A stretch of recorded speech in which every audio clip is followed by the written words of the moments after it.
Circular motion में दो और peculiar problems, circular motion peculiar problems.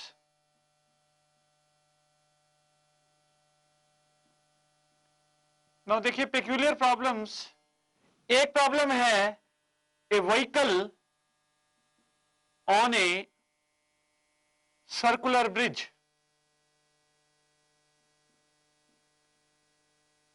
बेटे देखिए vehicle on a circular bridge. अब सर्कुलर ब्रिज दो किस्म के हो सकते हैं। Circular bridge can be of two types, one is a concave bridge and another is a convex bridge.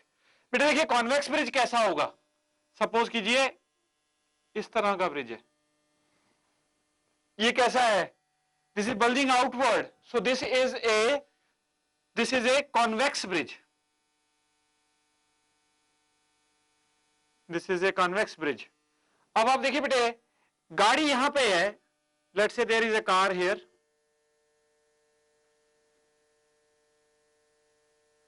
Now हम लोग क्या पता करना चाहते हैं, we want to know what is the net force that is exerted by this car on this particular bridge. Bridge पे car कितनी force exert कर रही है net, we want to see that. अब उसको देखने के लिए देखिए बेटे, let us say that the radius of this bridge is small r. Small r is the radius of the bridge. देखिए जो ब्रिज रिएक्शन देता है कार को जो ब्रिज रिएक्शन देता है, that is what we call as the net force exerted by the car on the bridge.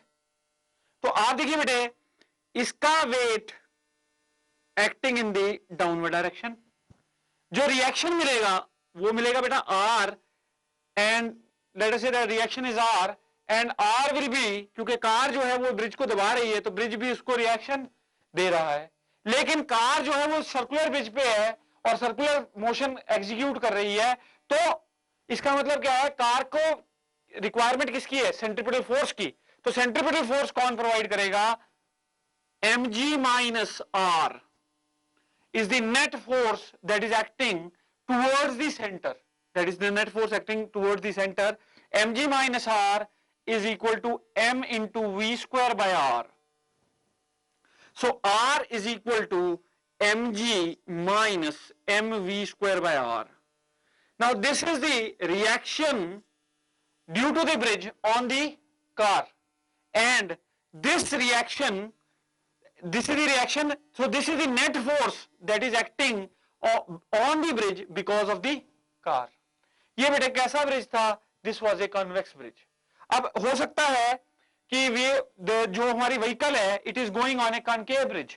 So concave bridge किस तरह का दिखता है बेटे, कॉनकेव ब्रिज में सेंटर चेंज हो जाएगा, सेंटर विल बी आउटवर्ड, अभी सेंटर कहां था, इनवर्ड था। तो देखिए बेटा कॉनकेव ब्रिज के लिए ब्रिज ऐसा हो जाएगा,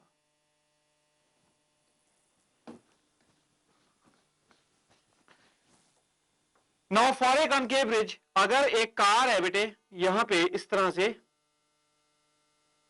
नाउ यहां पे देखिए weight is acting in the downward direction, weight ने हमेशा नीचे की तरफ एक्ट करना है और ये दबाएगा इसको, तो रिएक्शन कैसा देगी, ब्रिज ने रिएक्शन ऐसा देना है।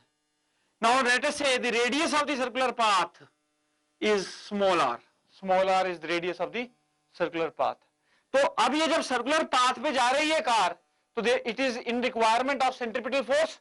तो सेंट्रीपिटल फोर्स कौन प्रोवाइड करेगा इस केस में, centripetal force will be r minus mg is equal to m into v square by r. r minus mg, net force should be towards the center and center is towards this side, so net force should be towards the center and net force towards the center will be r minus mg is equal to mv square by r. So बेटा देखो जो net force car exert करेगी that will be equal to reaction, so r is equal to m into v square by r plus mg. This is the net force exerted by the car on a concave bridge. ये bridge कैसा है बेटे, concave. तो ये हमने दो articles किए, concave और कॉन्वेक्स ब्रिज, और उस पे कार क्या फोर्स एक्सर्ट करेगी दो सिचुएशंस हमने देखी। तो आप देख रहे हैं the more is the force in case of a concave bridge. In case of concave bridge, the car will exert greater force when compared to a convex bridge. So अब देखिए next बेटे एक और peculiar problem we will be discussing.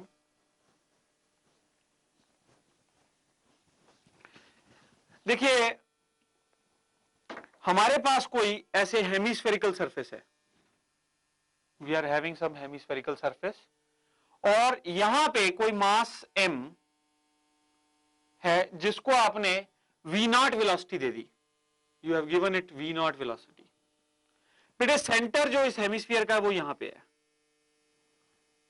Now centre is here, ये जो पूरा radius, ये जो पूरी लेंथ है, this is equal to r। अब ऐसा होता है कि ये चलते चलते बेटे ये जो हमारा ऑब्जेक्ट है ये कहीं बीच में छोड़ जाएगा, इस सेमी सर्कुलर, इस जो ये पाथ है सेमी सर्कुलर पाथ, या ये हमने स्फीयर लिया है, ये सेमी सर्कुलर पाथ पे क्या होगा, ये ऑब्जेक्ट कहीं ना कहीं छोड़ जाएगा। तो वो किस एंगल पे लीव कर जाता है, we want to find out that angle, कि किस एंगल थीटा पे ये जो ऑब्जेक्ट है it leaves this circular path, ये हमने निकालना है। तो देखो बेटे इसको करने के लिए now what we will be using is, यहां पे हम एक बार एनालिसिस करेंगे फोर्स का, we will be analyzing the force। अब वो कैसे एनालिसिस करेंगे, we will be discussing that। देखिए बेटे ये मैं ज्वाइन कर देता हूं, let us say this distance is small h, तो small h height vertical distance travel करने के बाद ये ऑब्जेक्ट छोड़ गया इस पर्टिकुलर पाथ को, और उस समय इसकी वेलोसिटी थी v, let's say the velocity was v। अब देखिए इस पर्टिकुलर पोजीशन में जब ऑब्जेक्ट को अगर कंसीडर किया जाए तो बेटा देखो इस पर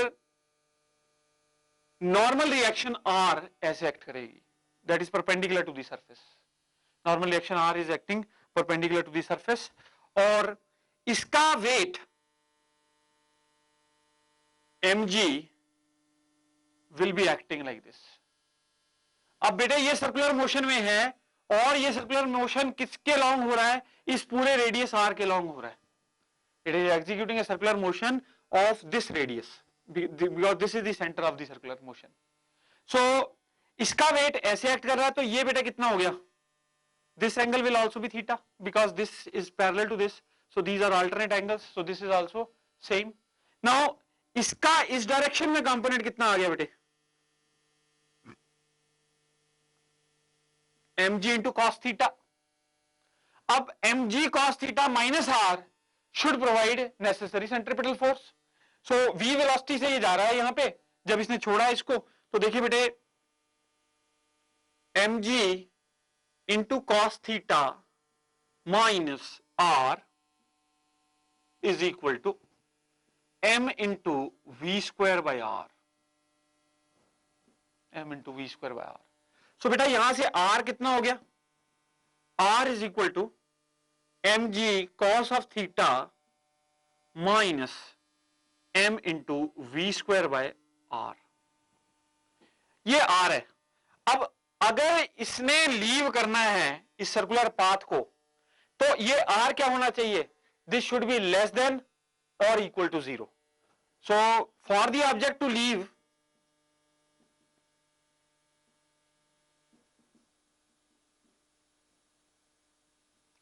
R reaction should be less than equal to 0. That means हद से हद R 0 के इक्वल हो जाए। यदि R 0 के इक्वल हो गया तो बेटे mg into cos of theta will be equal to m into v square by r. Let us name this equation as first equation. Now this equation is first equation. अब आप देखिए बेटे, now जो total energy यहां पे है वही total energy इस पर्टिकुलर पोजीशन पे है, बिकॉज देखिए v is unknown to us, v हमें पता नहीं, तो इसको हम ट्रांसफॉर्म करेंगे किसकी टर्म्स में, v नॉट की टर्म्स में, and we want to find out this angle theta at which the body leaves this circular path. ये निकालना चाहते हैं। दूसरा we are wanting to find this H, ये एच कितनी कितनी हाइट पे ये जो बॉडी है हमारी, ये जो पॉइंट ऑब्जेक्ट है, पार्टिकल है, it leaves this circular path. So अब देखिए बेटा, इसको करने के लिए we will apply energy conservation. Energy, total energy at A is equal to total energy at B. Now energy के लिए रेफरेंस सिलेक्ट करना पड़ेगा। Let us select this as the reference. Suppose this is the reference level for potential energy. तो इसके respect में ये कितनी height पे है बेटे? आर हाइट पे है। तो ए पोजीशन पे पोटेंशियल एनर्जी कितनी होगी? Now we will apply energy conservation. तो ए पोजीशन पे एनर्जी कितनी होगी potential? That will be M G into R. This is potential energy. Now what is the kinetic energy at position A? This will be half M V naught का square is equal to potential plus kinetic energy at B. Potential plus kinetic energy at B. अब B position पे देखिए बेटा, ये distance कितना है? Are. ये right angle triangle बन गया। तो base upon R is cos of theta. ये कितना हो गया बेटे? R cos theta. यानी कि इस रेफरेंस से इसकी हाइट कितनी हो गई? R into cos of theta. Base upon hypotenuse is equal to cos of theta. So base is equal to R times cos of theta. तो बेटा यहां पे पोटेंशियल एनर्जी कितनी हो गई?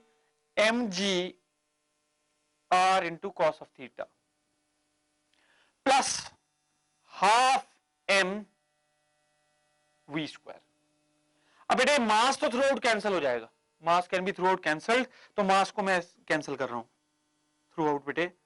मास कैन बी कैंसल्ड। ये देखिए मास को कैंसिल कर दिया। अब आपकी एम क्या है? You want to write V square in terms of V naught. तो वी स्क्वायर को वी नॉट की टर्म्स में हम लोग लिख सकते हैं। अब वो देखिए कैसे बेटा। नाउ इसको जी आर को इकट्ठा कर देते हैं। तो G R into 1 minus cos theta. इसको इधर ले आया बेटे, मैं जी आर कॉमन ले लिया और इसको इधर ले आया, plus half V naught square is equal to V square by 2। So बेटा देखो यहां से वी स्क्वायर कितना आ गया? V square is equal to V naught square, V square equal to V naught square plus multiply both sides by 2। तो ये आ जाएगा V naught square plus 2gr into 1 minus cos theta. This becomes our second equation. ये बेटे second equation बन गई। अब आप क्या कीजिए, ये फर्स्ट इक्वेशन है, ये सेकंड इक्वेशन है।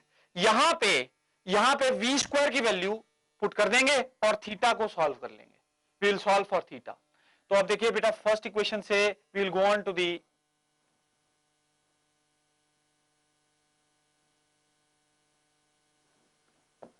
तो ये देखिए बेटा सेकंड इक्वेशन को सब्स्टिट्यूट करेंगे फर्स्ट में। m से m काट दीजिए फर्स्ट इक्वेशन में, because m and m will again get cancelled out. तो बेटा देखो v square equal to ji are cos theta भी है और v स्क्वायर इसके बराबर भी है। तो I can write from equation 1 v square is G R into cos theta and from equation 2 v square is equal to this. We are to eliminate v square, तो इसलिए क्या करेंगे, दोनों की इक्वेट कर देंगे साइडें। तो देखिए बेटा g into R into cos theta, ये हमें क्या आया? वी स्क्वायर की वैल्यू आई कहां से? फर्स्ट इक्वेशन से। G R into cos theta is equal to V naught square plus 2gr minus 2gr into cos of theta. अब इसको इधर ले आइए बेटा, तो ये क्या हो जाएगा? 3gr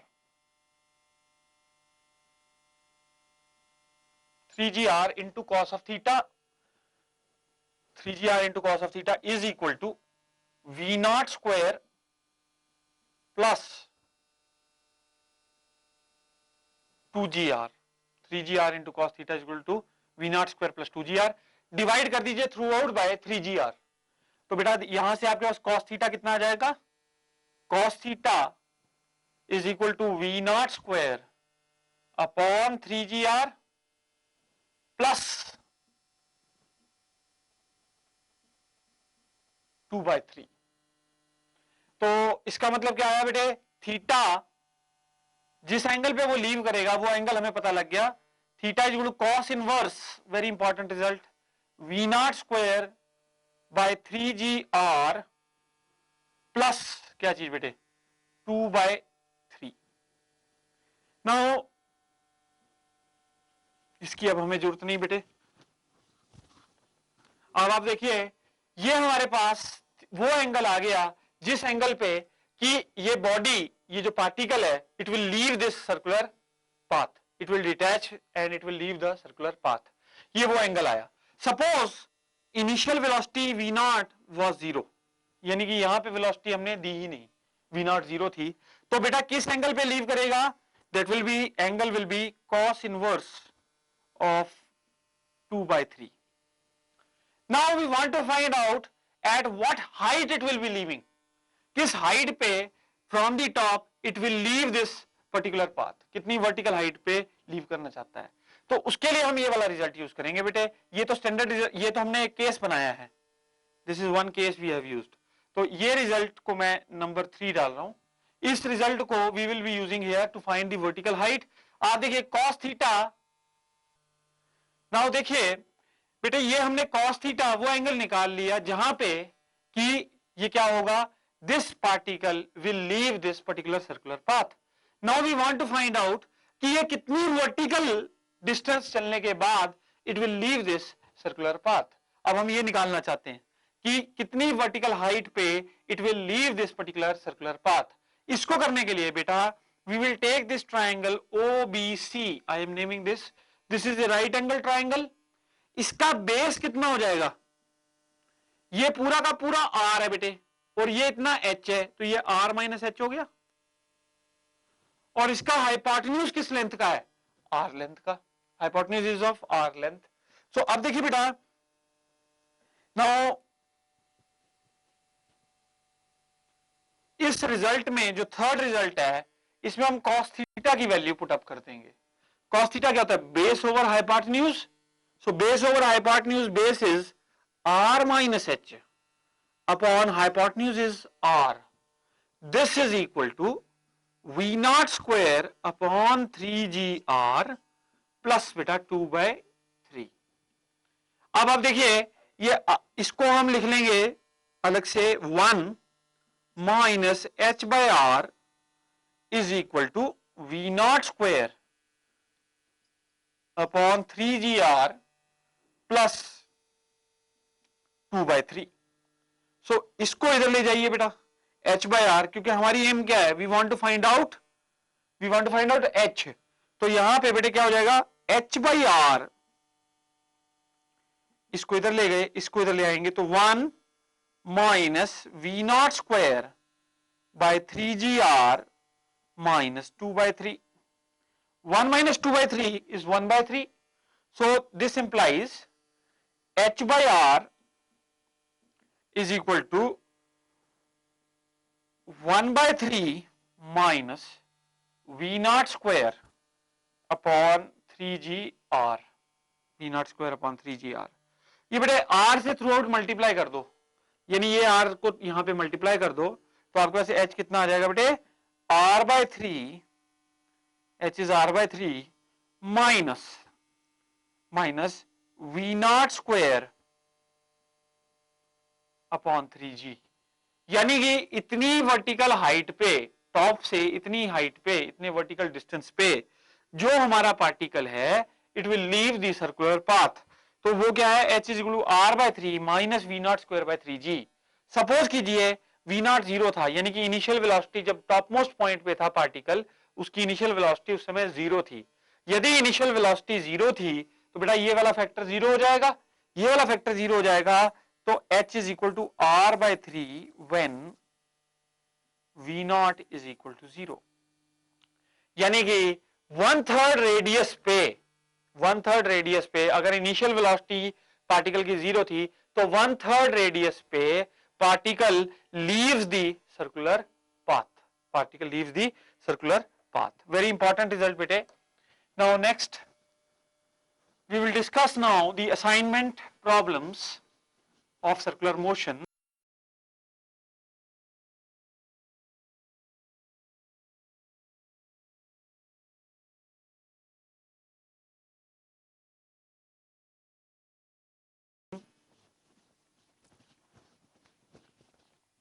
Assignments.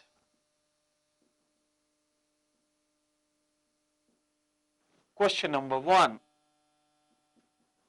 Now we will discuss question number 1. Two cars A and B are going around concentric circular paths of radii RA and RB. देखिए बेटे दो कंसेंट्रिक सर्कुलर पाथ्स हैं जिनका रेडियाई कितना है RA and RB. If the two cars complete the circular paths in the same time, then the ratio of angular speeds of A and B is. So ऐसा है बेटे, देखो दो concentric paths का मतलब होता है जिनका सेंटर सेम हो. एक पाथ का रेडियस है RA और दूसरे पाथ का रेडियस है RB. एक कार इस पे चल रही है और दूसरी कार इस पे चल रही है, कांस्टेंट स्पीड से चल रही है. और वो क्या कह रहा है कि दोनों की दोनों कार सेम टाइम में पहुंचती हैं, सेम टाइम में पूरा सर्कुलर पाथ कंप्लीट करती हैं. तो we want to find out what is the ratio of angular speeds of A to angular speed of B. बेटे आपको ये पता है एंगुलर स्पीड क्या होती है? Angle turned upon time taken. Angle turned is now 2 पाई, क्योंकि पूरा एंगल टर्न हो रहा है सेंटर पे, तो 360 डिग्री का एंगल टर्न हो रहा है. So angle turn is 2 pi upon time taken by A is equal to time taken by B is equal to T only. So omega B is also same thing 2 pi upon T, because time उसने बोल रखा है कि same लग रहा है पूरा circular path के लिए. तो इसका मतलब क्या हो गया? Angular velocity of A upon angular velocity of B is 1. So इसका मतलब क्या हो गया? Ratio is same because the angular speeds are same, so ratio is 1. Answer becomes A part. Answer is A part. Second question देखेंगे बेटा. Second question.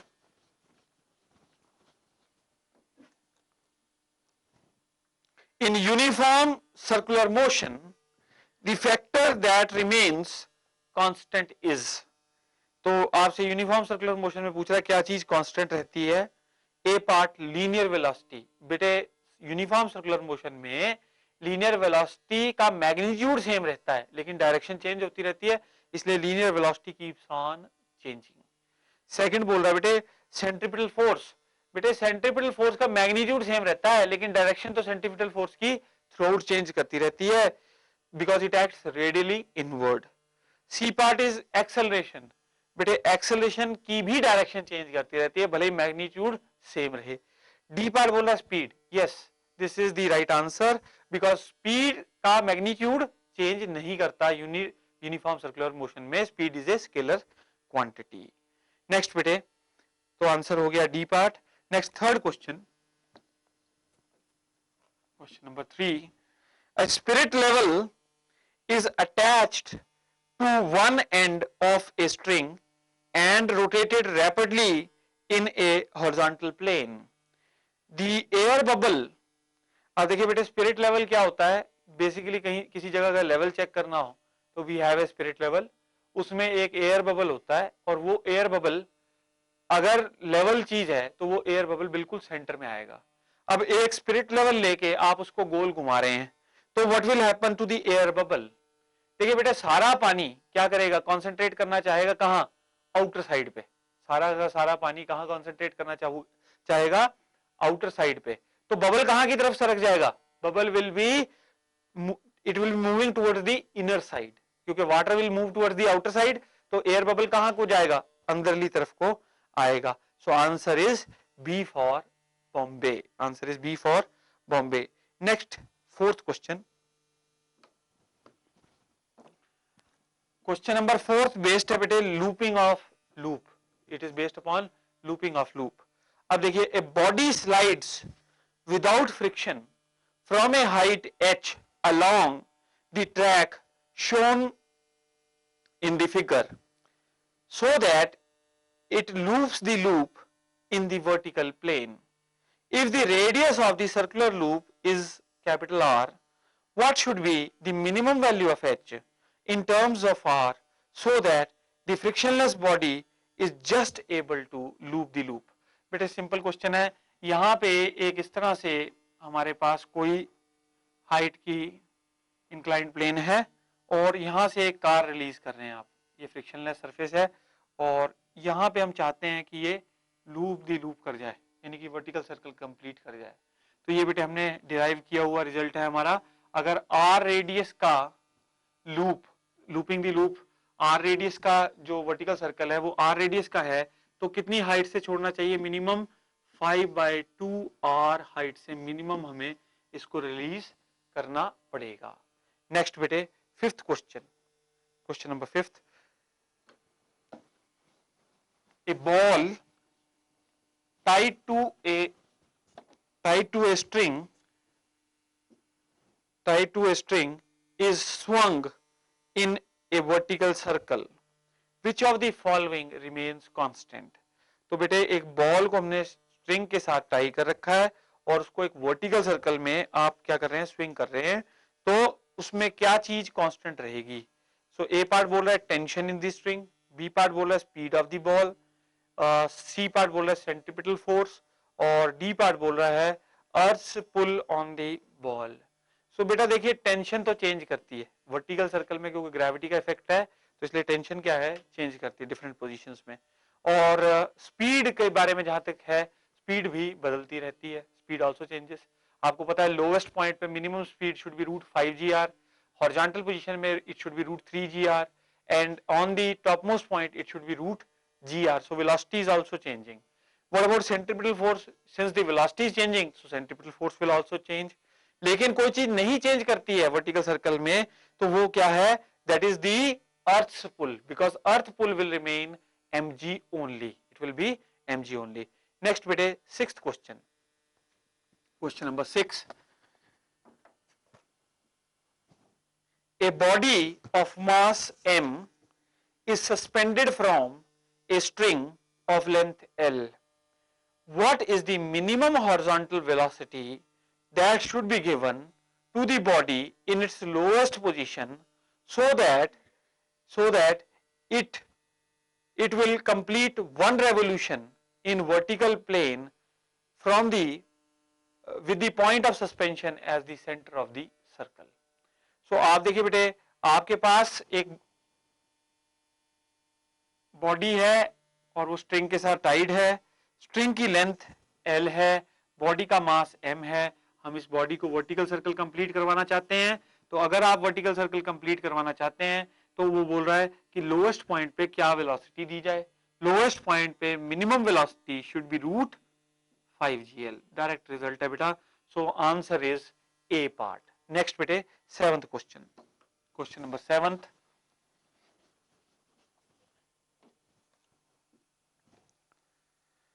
A particle of mass m is observed from an inertial frame of reference and is found to move in a circle of radius r with a uniform speed v.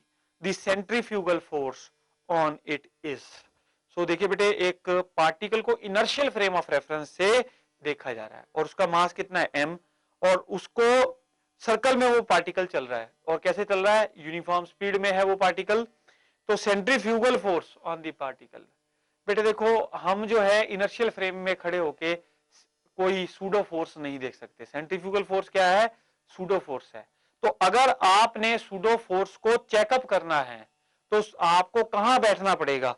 You will have to sit on a non-inertial frame of reference. जिस frame में stone है उसी frame में आपको होना चाहिए। तो इसका मतलब क्या है? The person will not observe any centrifugal force. So answer is D for Delhi. Question number 8th now. Question number 8th.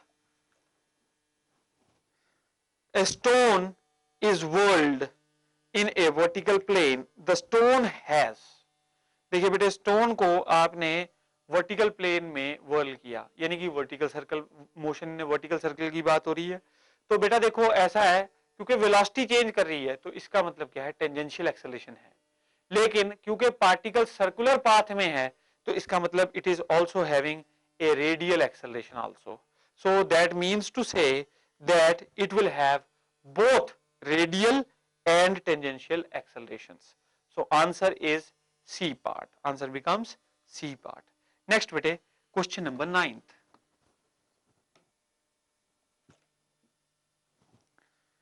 The angular velocity of the second hand in a watch is. बेटे जो घड़ी में second hand होता है उसकी angular velocity निकालना हमारा M है। तो आपको पता है सेकंड हैंड कितने टाइम में पूरा एक रेवोल्यूशन कर देता है, 60 सेकंड्स में। तो सेकंड हैंड 60 सेकंड्स में एक पूरा रेवोल्यूशन कर लेता है और वो एंगल कितना टर्न करता है, 2 पाई रेडियन का एंगल है। सो 2 pi radian angle, angular velocity is angle turned upon time. So time कितना लग रहा है, 60 सेकंड्स। सो ये कितना हो गया बेटे, pi by 30 radian, pi by 30 radian per second. तो answer becomes B for Bombay. Next बेटे 10th क्वेश्चन।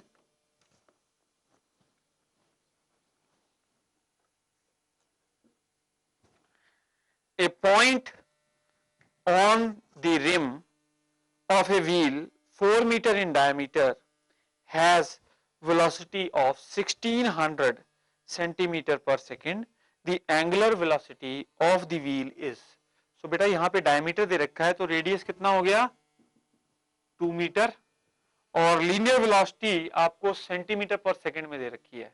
तो सेंटीमीटर पर सेकंड के क्या बना लोगे, मीटर पर सेकंड। तो ये हो जाएंगे बेटा कितना, 1600 upon 100, this many meter per second, that is equal to 16 meter per second. So आपको ये पता है बेटे v is equal to r into omega. आपसे पूछी क्या गई है, एंगुलर वेलोसिटी पूछी गई है। so v is equal to r omega, omega is equal to v by r, that is 16 upon 2, that is equal to 8 radians per second. So answer क्या बनता है, 8 radian per second, that is D for Delhi. Answer is D for Delhi. Next बेटे 11th question.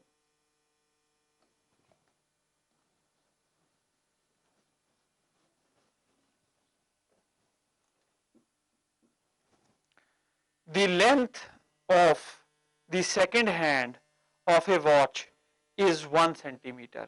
तो second hand जो है उसका length कितना है, 1 सेंटीमीटर है। The velocity vector of the tip of the second hand in centimeter per second is. तो बेटा देखो आपने एंगुलर वेलोसिटी निकाली थी सेकंड हैंड की, एंगुलर वेलोसिटी कितनी निकाली थी, pi upon 30 radian per second, pi upon 30 radian per second was the angular velocity. अब आपको लेंथ कितनी दे रखी है, length is equal to 1 centimetre यानी 1 upon 100, that is equal to 1 upon 100, लेकिन वो आपसे सेंटीमीटर पर सेकंड में ही पूछ रहा है। तो late us say that this will remain in, length will remain in centimeter only because he is asking you to find the velocity in centimeter per second. So ये L किसके बराबर है बेटे, रेडियस ऑफ द सर्कल के बराबर है। तो इसका मतलब velocity will be equal to L times omega, V equal to R omega. So ये आ जाएगा बेटे पाई upon 30 into 1.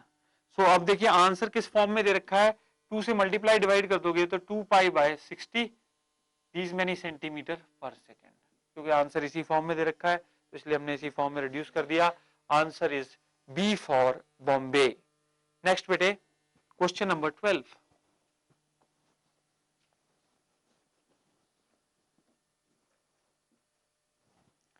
Question number 12, when a particle moves in a circle with a uniform speed.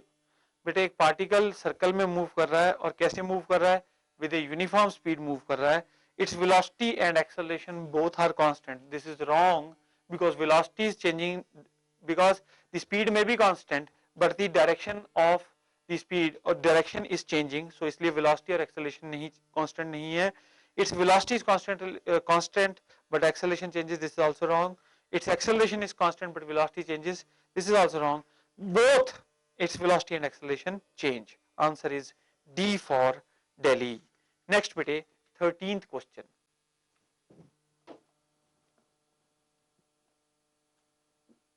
Question number 13th. Now देखिए 13th question. When the road is dry and the coefficient of friction is mu. Road जब सूखी है तो coefficient of friction mu है और बेटे maximum speed of the car in circular path, maximum speed मतलब safe speed, वो कितनी है बेटे 10 मीटर पर सेकेंड। जब रोड वेट हो जाती है तो कोएफिशिएंट ऑफ फ्रिक्शन घट जाता है, बोलता है कोएफिशिएंट ऑफ फ्रिक्शन हाफ हो जाता है, that is mu by 2। Then what is the maximum speed permitted? We want to find out this V dash, कि वी डैश कितना होगा। देखो बेटा मैक्सिमम स्पीड होती है square root of mu R into G. पहले ये स्पीड कितनी है 10 है बेटे, तो 10 is equal to mu R G. V dash is equal to square root of mu by 2 into R into G. Second को फर्स्ट से डिवाइड कर दो बेटे, तो सेकेंड को यदि फर्स्ट से डिवाइड करोगे तो V dash upon 10 is equal to v dash upon 10 is equal to 1 by root 2।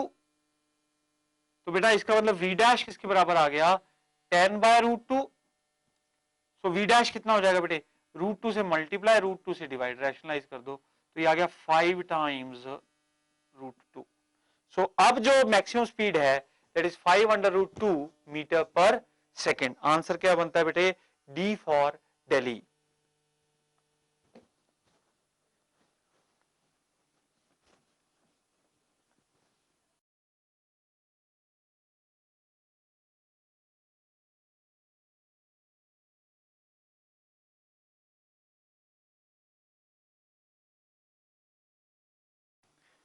A mass of 2 kg is whirled in a horizontal circle by means of a string at an initial speed of 5 rpm.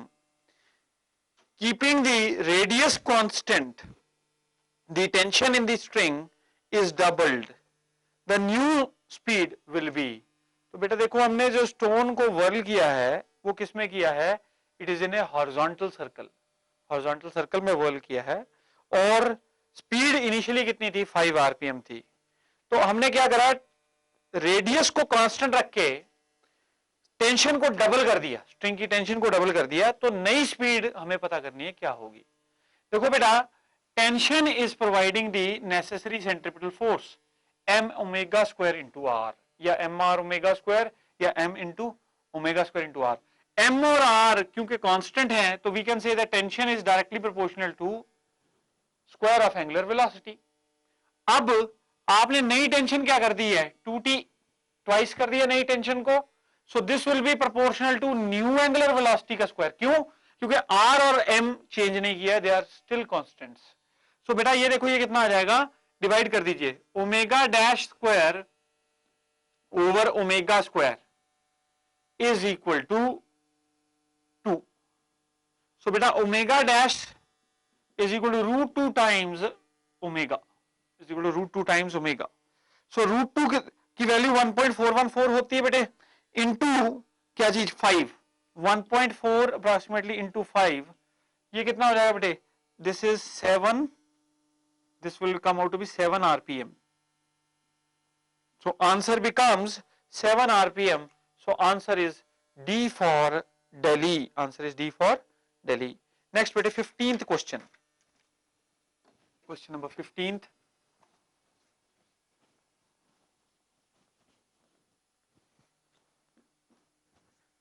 A particle moves in a circle of radius 0.25 meter at 2 revolutions per second. The acceleration of the particle in meter per second square is. So बेटे देखो हमारे पास क्या है, हमें उसकी revolution पर second दे रखी है, यानी कि omega, omega radian per second में ट्रांसफॉर्म कर लेंगे, तो 2 रेवोल्यूशंस पर सेकंड दे रखी है ना, so 2 into 2 pi, these many radian per second becomes omega. अच्छा बेटे आर कितना है, R is 0.25, मीटर। तो सेंट्रीपिटल एक्सेलरेशन होगी, तो सेंट्रीपिटल एक्सेलरेशन किसके बराबर होती है, v स्क्वायर बाय आर या ओमेगा स्क्वायर आर। तो this will be equal to 4 pi का whole square into R is what, इसको बेटे लिख सकते 25 upon 100। So this will B 16 pi square into 1/4। So this will be equal to 4 pi square. These many meter per second square. So answer है हमारे पास, yes we are having the answer. Answer is C part, 4 pi square. Next बेटे 16th question. Question number 16th.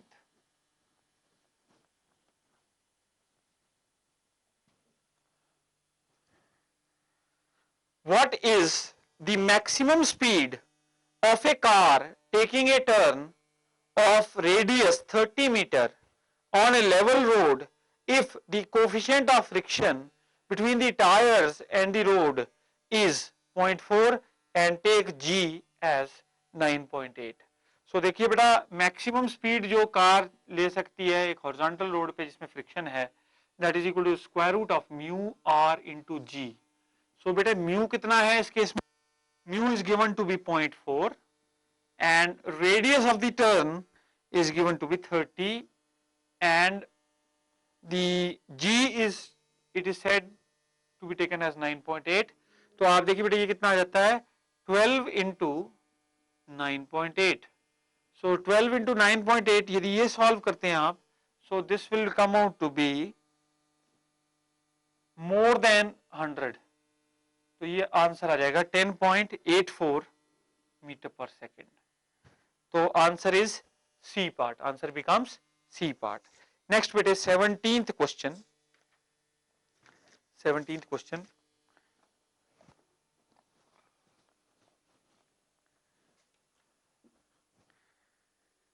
let theta denote the angular displacement of a simple pendulum oscillating in a vertical plane if the mass of the bob is m, the tension in the string is mg cos theta। देखिए एक बेटा pendulum है और वो क्या कर रहा है, ऑसिलेट कर रहा है। ये मीन पोजीशन एक्सट्रीम पोजीशन पे जब वो जाता है तो वर्टिकल के साथ एंगल थीटा बनाता है। Mass of the pendulum is given to be m। So वो पूछ रहा है कि टेंशन कब, tension in the thread when it is equal to mg cos theta, किस पोजीशन पे। बेटे अगर मीन पोजीशन पे देखो तो टेंशन किसके बराबर है, tension is equal to mg because tension is equal to weight at the mean position। let us now check up at the extreme position। Extreme position पे देखिए बेटा वेट ऐसे एक्ट कर रहा है mg और ये angle corresponding angle it will turn out to be theta. तो बेटा यहां देखिए इसका क्या हो जाएगा, इसका कंपोनेंट बन जाएगा mg cos थीटा। ये mg cos थीटा धागे को खींचेगा तो ये टेंशन t हो जाएगी। तो धागे में टेंशन आ जाएगी तो tension t is equal to mg cos theta. और अगर इंटरमीडिएट देखोगे तो उसमें जो थीटा होगा वो थीटा यहाँ पे आ जाएगा। तो इसका मतलब क्या है, एक्सट्रीम पोजीशन पे ही t is equal to mg cos theta. तो आंसर क्या बनता है, answer is C part, at the extreme positions tension is equal to mg cos theta. Next बेटे 18th question.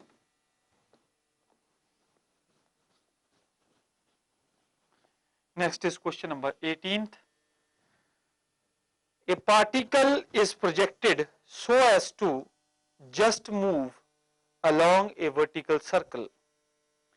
The ratio of the tensions in the string when the particle is at the lowest and highest point on the circle is। तो बेटा देखो एक particle को project किया गया है so that it just move along a vertical circle, so that it just moves along a vertical circle।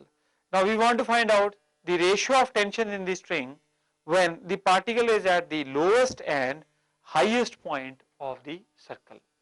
So देखिए बेटे vertical circle ये होता है, अब यहाँ पे बॉटम में टेंशन क्या हो जाती है, जब लोवेस्ट पॉइंट पे होता है तो tension at the lowest position is 6 mg अगर आपने इसको किस वेलोसिटी से प्रोजेक्ट किया है, minimum velocity is √5 g r।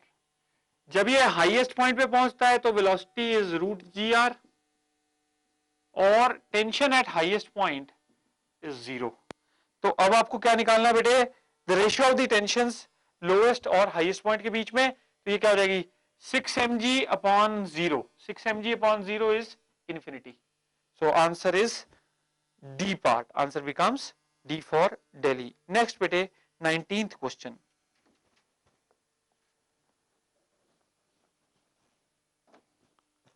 Next 19th question, इसमें हमें बेटे एक ऐसा पाथ दे रखा है,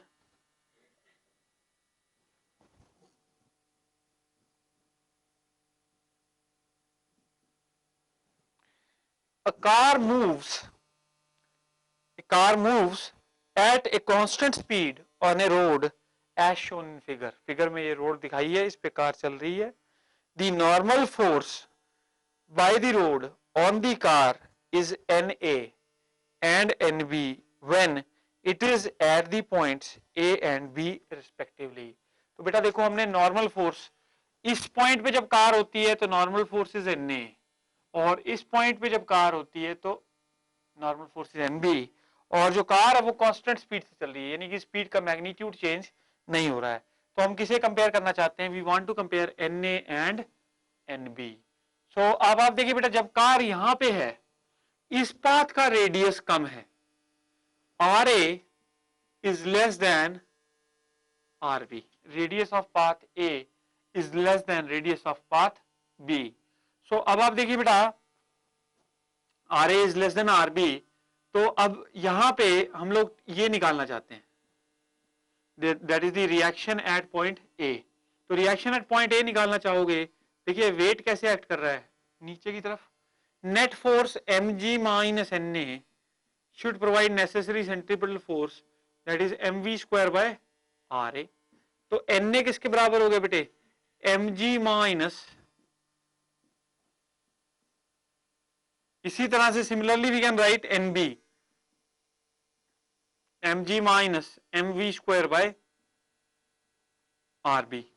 बेटा देखो RB बड़ा है RA से, तो ये फैक्टर क्या हो गया, छोटा हो गया। ये फैक्टर छोटा हो गया किससे, इससे। तो यानी ये बड़ा है इससे, क्योंकि RA is more, so RA is less, RA is less, तो ये वाला फैक्टर बड़ा हो गया क्योंकि इनवर्स प्रोपोर्शनैलिटी है यहाँ पे। तो अगर ये ज्यादा हो गया तो mg में से ज्यादा बड़ी चीज सब्ट्रैक्ट करोगे तो क्या आएगा, रिजल्ट छोटा आएगा। और यहाँ पे छोटी चीज mg से सब्ट्रैक्ट कर रहे हो तो रिजल्ट बड़ा आएगा। इसका मतलब क्या हुआ, Na is less than NB। That means normal reaction at A is less than normal reaction at B। So answer क्या बनता है बेटे, answer becomes C part, answer is C part। Next बेटे 20th question।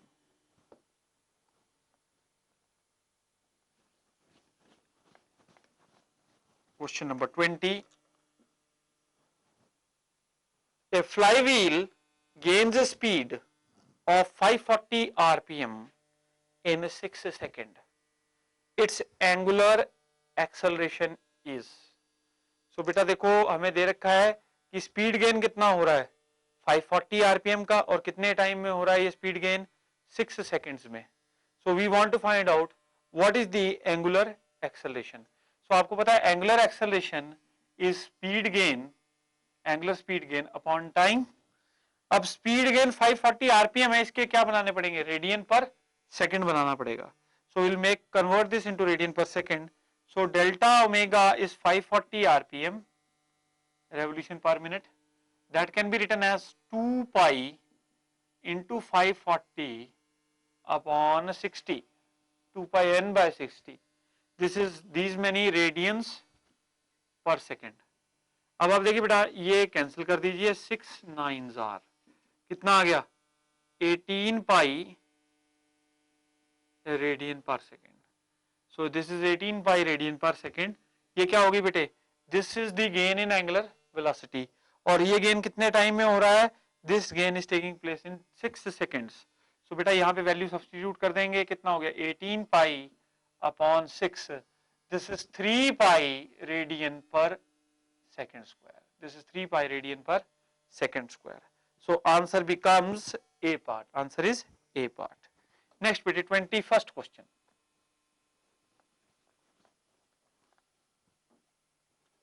Question number 21. Question number 21. A coin placed on a rotating turntable just slips if it is placed at a distance of 4 centimeter from the center. If the angular velocity of the turntable is doubled, it will just slip at a distance of. So देखिए बेटे ऐसा है कि एक coin place किया हमने turn table पे और जब उसको सेंटर से 4 सेंटीमीटर दूर रखते हैं तो वो स्लिप कर जाता है। फिर आप एंगुलर वेलोसिटी यदि डबल कर दी तो कहता वो किस डिस्टेंस पे स्लिप करेगा। देखिए बेटे m into omega square into R, this should be balancing the friction force. अगर कहीं फ्रिक्शन फोर्स इससे कम हो जाए, फ्रिक्शन ये सेंट्रीपिटल फोर्स इससे ज्यादा हो जाए तो क्या होगा, देयर विल बी स्लिपिंग। तो बेटा ये तो कांस्टेंट ही रहेगी, ये क्या limiting force of static friction है, this will be fixed only. Stone का मास चेंज नहीं होगा, जी चेंज नहीं होगा, म्यू चेंज नहीं होगा। तो इसका मतलब क्या है, we get a relation that omega square that R radius is inversely proportional to omega square, radius is inversely proportional to omega square. So पहले रेडियस 4 था तो 4 was inversely proportional to omega square. अब रेडियस आर हो गया बेटे, we don't know new radius, तो नई एंगुलर वेलोसिटी हमें पता है वो डबल हो गई, तो 2 ओमेगा का स्क्वायर हो जाएगा कितना, 4 ओमेगा का square.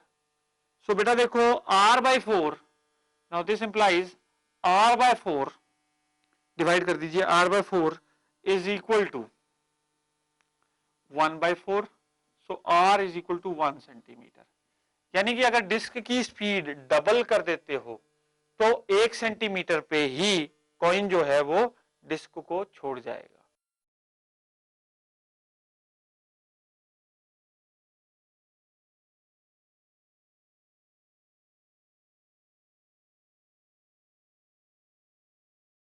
Question number 22.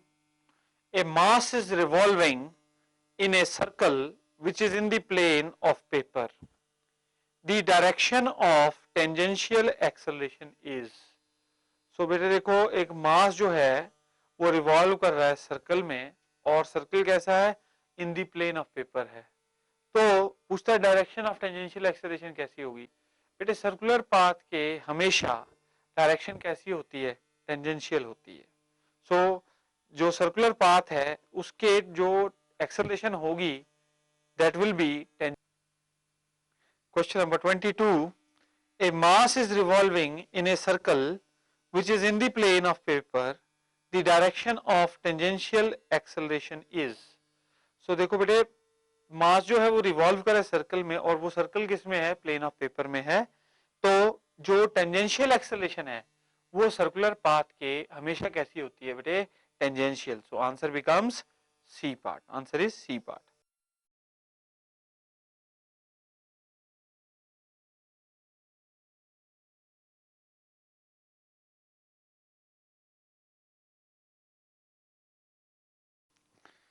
Water in a bucket is whirled in a vertical circle with a string attached to it. The water does not fall down even when the bucket is inverted at the top of its path. We conclude that in this position, so देखिए बेटा अगर bucket जो है वो नीचे नहीं गिर रही, उसमें से पानी नीचे नहीं गिर रहा, even if it is in the vertical position, then we are to compare the difference between mg and mv square by r. देखिए जब टॉप मोस्ट पोजीशन होती है बकेट की, तो बेटा बकेट की टॉप मोस्ट पोजीशन में बकेट का भार नीचे की तरफ है mg, और जो रिएक्शन है बकेट के ऊपर that is also in the downward direction, या tension in the thread is also in the downward direction. और बेटा ये r plus mg should provide necessary centripetal force, that is mv square by r. So that means R is equal to mv square by r minus mg. R is equal to mv square by r minus mg. तो इसका मतलब क्या हुआ बेटे, R अगर ये top most point पे है, R should be greater than equal to 0, क्योंकि अगर R 0 हो गया then what is going to happen, the bucket will fall down, the water will come out of the bucket. So in that particular case R should be greater than equal to 0, so m into v square by r minus mg should be greater than equal to 0. So इससे बेटे क्या हम derive कर सकते हैं, देखिए r plus mg should be equal to mv square by r, so r is equal to this thing, r should be greater than equal to 0, so this result will be greater than equal to 0. So बेटा देखो इसमें c part देखिए choice, mg is not greater than mv square by r, यहां से हमारे पास यही result आता है, अगर आप mg को इधर ले गए तो mg is less than equal to mv square by r, so mg should not be greater than mv square by r. Answer is C part. Then only what will happen, the water will not fall down from the bucket at the topmost position. Next bete 24th question. Question number 24th देखेंगे. A stone tied to the end of 20 centimeter long string is whirled in a horizontal circle. If the centripetal acceleration is 9.8 meter per second square, its angular speed in radian per second is. So beta एक stone tied to the end of 20 centimeter long length, यानी radius of the circular path is 20 centimeter, और centripetal acceleration जो है वो हमको दे रखी है, centripetal acceleration is 9.8 metre per second square, और ये सर्कल कैसा है, हॉरिजॉन्टल सर्कल है. So we want to find out the radial speed. So angular speed निकालना चाहते हैं हम रेडियन पर सेकेंड में. तो बेटा देखो centripetal acceleration is equal to omega square into R. तो बेटा सेंट्रीपिटल एक्सेलरेशन 9.8 है, that is equal to omega square into 20 upon 100. So this will be 1/5. So omega square becomes 9.8 into 5, omega square is 49, so omega becomes 7 radian per second. So angular velocity omega is 7 radians per second. So answer becomes B for Bombay. Next bete 25th question.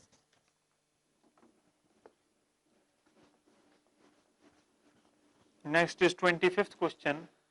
बेटे 25th question क्या कहता है, ए particle with uniform speed in circular motion, the angle between instantaneous velocity and acceleration is.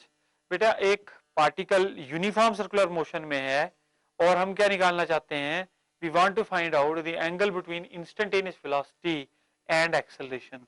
सो इस question में देखिए बेटा instantaneous velocity हमेशा tangential होती है और एक्सेलरेशन कैसी होती है, along the radius.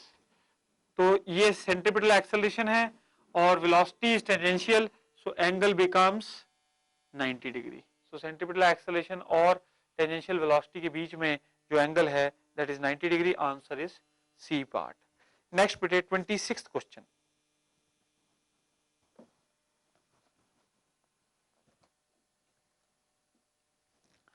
A spherically shaped satellite of mass m and radius r is moving around the earth in a circular orbit of radius r with a constant speed v. Which of the following represents the force acting on the satellite as seen by an observer on the earth? So बेटा देखो ऐसा है कि एक spherically shaped satellite है और क्या कर रहा है वो, it is revolving with a constant speed in a circular orbit of radius r with velocity v. So अब वो कह रहा है कि which of the following represents the force acting on the satellite as seen by an observer on the earth. तो अगर observer अर्थ पे खड़ा है और सैटेलाइट को देख रहा है तो उस पे फोर्स कैसे एक्ट करेगी. सो बेटा देखो डी चॉइस देखिए जरा ध्यान से. तो सैटेलाइट ऐसे गोल घूम रहा है, ऑब्जर्वर यहां पे होगा क्योंकि this is the earth, satellite is revolving around the earth, तो जो उस पर सेंट्रीपिटल फोर्स होगी that will B radially inward. तो आप देखिए जो डी सिचुएशन है, this is the correct situation which shows the direction of centripetal force. So answer is D part. Next बेटे question number 27। Question number 27. For a particle moving in a horizontal circle, for a particle moving in a horizontal circle, तो अगर एक particle horizontal circle में चल रहा है तो उसकी काइनेटिक एनर्जी, टोटल एनर्जी क्या रहती है बेटे? कांस्टेंट रहती है। So kinetic energy plus potential energy remains fixed, that is constant. Next question बेटे 28th क्वेश्चन।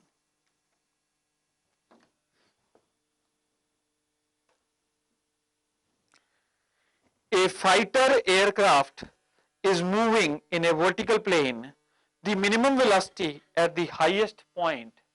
So बेटे 28th क्वेश्चन में मिनिमम वेलोसिटी किस पे निकालनी है? हाईएस्ट पॉइंट पे। आपको पता है velocity at highest point, minimum velocity at highest point is root G R. Direct result है। सो आंसर क्या है इसका? C part. Answer is C part. Next बेटे 29th क्वेश्चन, बहुत अच्छा क्वेश्चन है 29th, देखेंगे जरा। A small ring P is threaded on a smooth wire bent in the form of a circle of radius A and center O. The wire is rotating with constant angular speed omega about a vertical diameter xy, while the ring remains at rest relative to the wire at a distance a by 2 from xy. Then omega square will be. बहुत अच्छा question. देखिए बेटा, इस तरह से हमारे पास एक ring है और ये डायमीटर है रिंग का, ये एक्स वाई बोल रहे हैं डायमीटर। यहां पे एक सर्कुलर रिंग है बेटे इसके बीच में, और क्या है? ये सेंटर है रिंग का। अब वो ये कहता है कि ये रिंग गोल घूम रहा है अबाउट एक्स वाई, ऐसे गोल घूम रहा है अबाउट एक्स वाई, लेकिन हमारा ये जो पॉइंट पी पे जो रिंग है, पॉइंट पी पे जो स्मॉल रिंग है, ये इसी पोजीशन पे मेंटेन्ड है, स्टेशनरी है। और ये कितना है एक्स वाई से? बेटा a by 2 दूरी पर है एक्स वाई से। अब देखिए हम क्या पता करना चाहते हैं? We want to find out that what is the angular velocity omega. आप क्वेश्चन दोबारा से समझ लीजिए। देखिए बेटा, एक सर्कुलर रिंग है हमारे पास और एक्स वाई इसका डायमीटर है, एक्स वाई के अलोंग इस रिंग को घुमा रहे हैं, और एक छोटा रिंग, एक पॉइंट पी है, और ये क्या है? एक छोटा रिंग है, और क्या है? ये एक्स वाई से a by 2 दूरी पर है। तो कहता है अगर ये a by 2 दूरी पे फिक्स्ड है तो एंगुलर वेलोसिटी का स्क्वायर कितना होगा? We want to find out angular velocity का स्क्वायर। तो अब देखिए बेटा, इसमें आप क्या करेंगे? यहां पे along this side see the ring will press. देखिए जो रिंग है उसको रिएक्शन मिलेगा towards the centre. So the reaction of the ring towards the centre is let's say n। अब आप इस एंगल को थीटा मान लीजिए, let's say this angle is theta. So बेटा थीटा एंगल देखिए बाहर कैसे एक्ट कर रहा है, इसका weight is acting in the downward direction. अब आप इस n के जो ये रिएक्शन मिल रहा है रिंग के कारण, इस छोटे रिंग को जो p पॉइंट पे है, इसके दो कंपोनेंट्स कर सकते हैं आप। ये एंगल थीटा है तो बेटा ये एंगल भी कितना हो गया? थीटा। तो इसका इस डायरेक्शन में कंपोनेंट कितना हो जाएगा? n cos theta.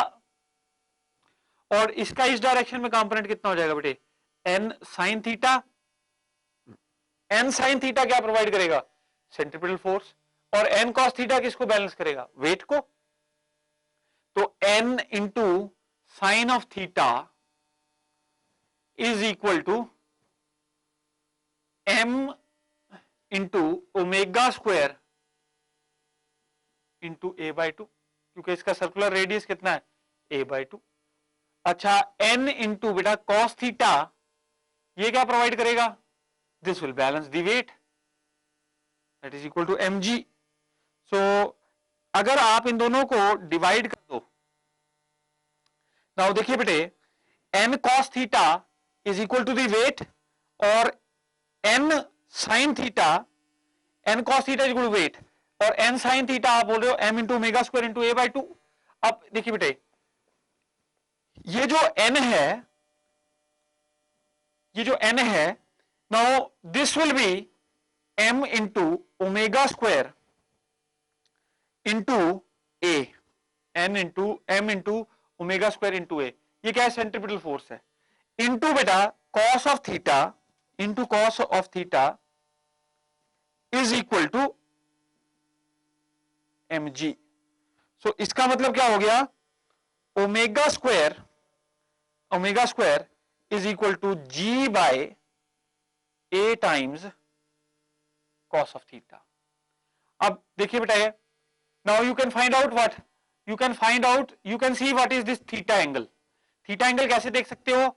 ये जो हमारा सर्कुलर रिंग है, इसका डिस्टेंस यहां से a/2 है, और ये कितना है बेटे? a। ये कितना है? a, और ये कितना है? a/2।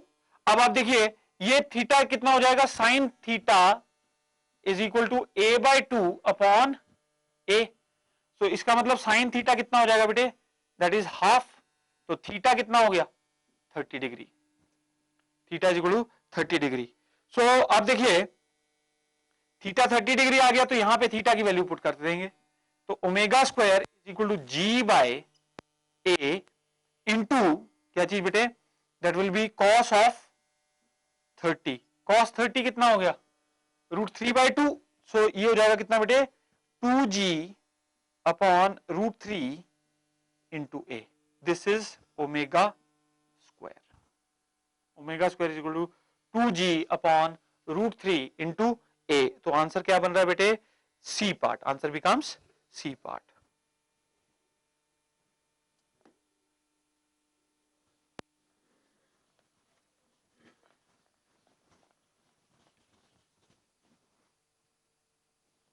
नेक्स्ट बेटे 30th question. A person with his hands in his pocket is skating on ice at the rate of 10 meter per second and describes a circle of 50 meter radius. What is his inclination to the vertical given g is equal to 10 meter per second square? So बेटा देखो, एक आदमी जो है he is describing a circle of radius 50 metre on ice skating. तो ice skating कर रहा है वो, और कितने रेडियस के सर्कल में गोल घूम रहा है? 50 मीटर के, और किस रेट से? 10 मीटर पर सेकेंड। तो उसकी इंक्लिनेशन निकालनी है आपने विद द वर्टिकल। सो बेटा इंक्लिनेशन निकालने के लिए you know that this is like a conical pendulum. This is like a conical pendulum. So conical pendulum की inclination with the vertical tan theta is given by v square by rg। tan theta is equal to v square by rg। So बेटा v कितना है? 10। 10 into 10 over r कितना है? 50 into g कितना है? g भी बोल रखा है बेटा 10 लेने को, तो आप ये क्या ले लोगे? This will be 1/5। तो tan theta is equal to 1/5। So इसका मतलब क्या हो गया? थीटा इज इक्वल टू बेटे tan इनवर्स 1/5। तो ये इंक्लिनेशन होगी उसकी वर्टिकल के साथ। Answer is B for Bombay. Next बेटे 31st क्वेश्चन।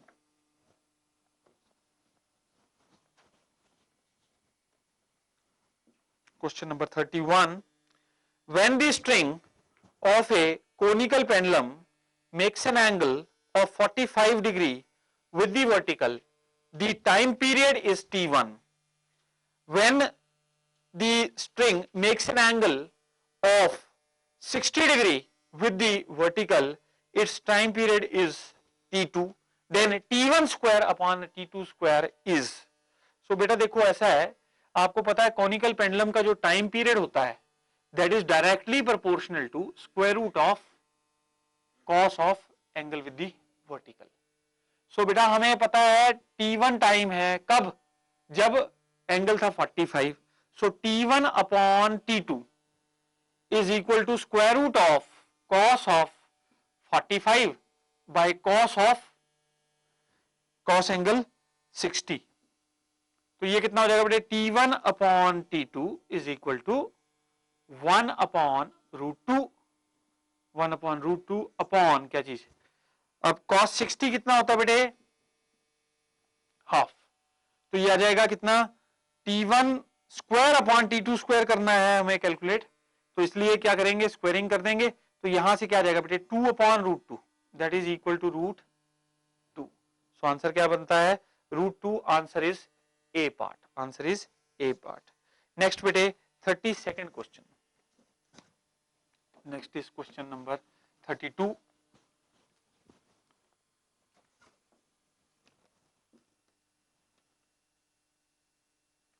क्वेश्चन 32 में ये हमको गिवन फिगर, ये पॉइंट P दे रखा है, ये Q, this represents x axis, this represents y axis, and this is point O, this is point O.